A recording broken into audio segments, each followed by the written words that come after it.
Hi everyone. Let's take a moment to talk about the architecture of an Angular 2 application.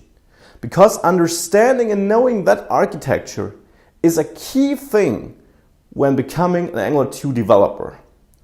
Angular 2 follows a certain philosophy or architecture when it comes to building up applications with it.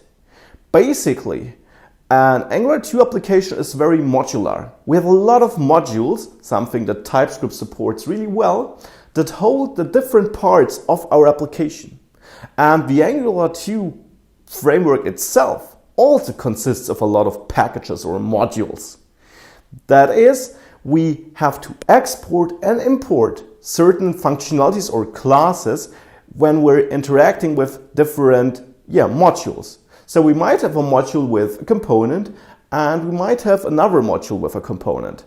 Now, if we want to use component A and component B, we will have to export the class, the JavaScript class in module A and import it in module B. We will see this in the course and it's really easy to do. It's just important for you to understand that this modularity is a key thing in an Angular app or in an Angular 2 application. Everything is modular there.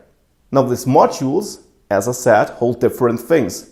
One very important thing that makes up every Angular 2 application are components. We will have one or multiple components that really structure our application. You can think of it like an HTML document where you have a header, then a main section, and the main section might have a sidebar, and then a content section, and then you have a footer at the end. That are certain sections or components on your web page as well, right? Now Angular 2 works the same way.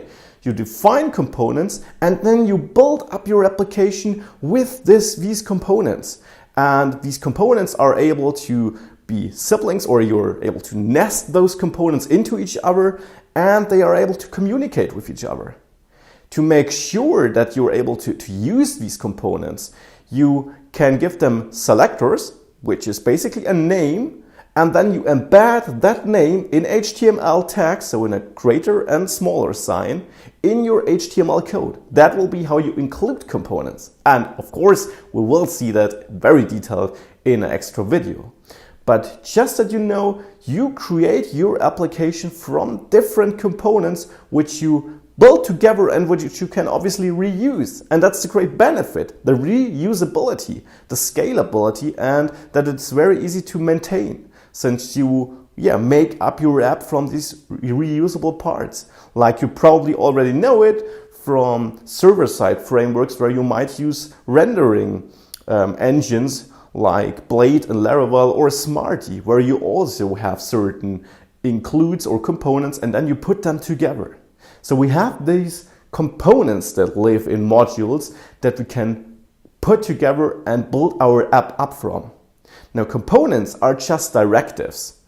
If you have an Angular 1 background, you might already know directives, but if you don't, that's no problem. Directives are basically just instructions living in the HTML code that tell Angular 2 to transform the piece of code, the HTML element, for example, where they sit on, into something else. Well, it depends on the directive what to do.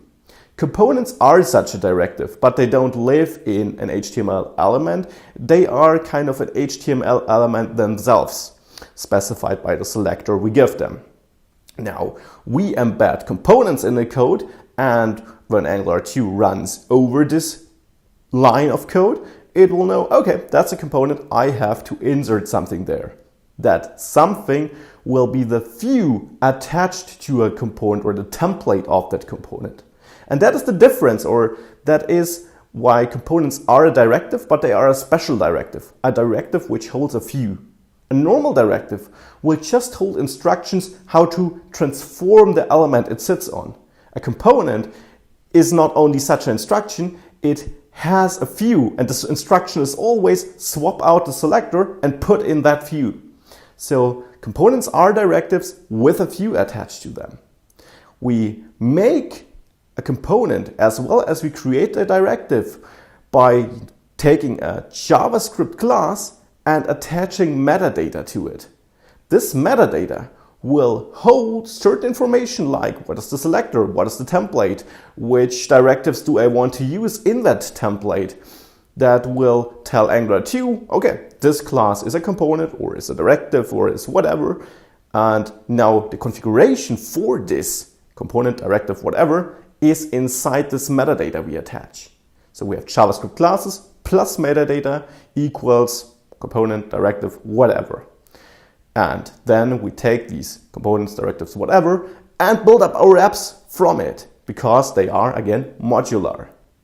Another very important thing are services. Services are also JavaScript classes which we turn into service by attaching metadata, or we make them injectable by attaching metadata, to put it that way. And then we can do exactly that, inject them into other components or directives. So a service might hold some functionality that we want to access from different places throughout our application, like from component A and component B. Now, instead of writing that function we might have in that service in component A and B, and therefore duplicate our code, we outsource it into this, service, this class, and then we take this service and inject it into component A and B. And then both components are able to use the functionality provided by this service. So service is also a key thing in Angular 2 applications, holding certain data or functionality that we store in this kind of centralized place that we can then use throughout our application.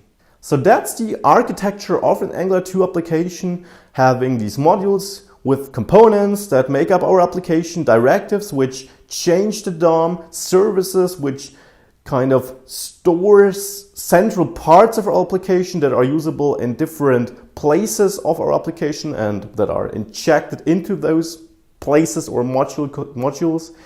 And that is kind of the core philosophy of an Angular 2 application. This modularity, these building blocks, and the reusability. And we will see this throughout this course. It's just important that you got your first feeling on how this architecture looks like and how an Angular 2 application works.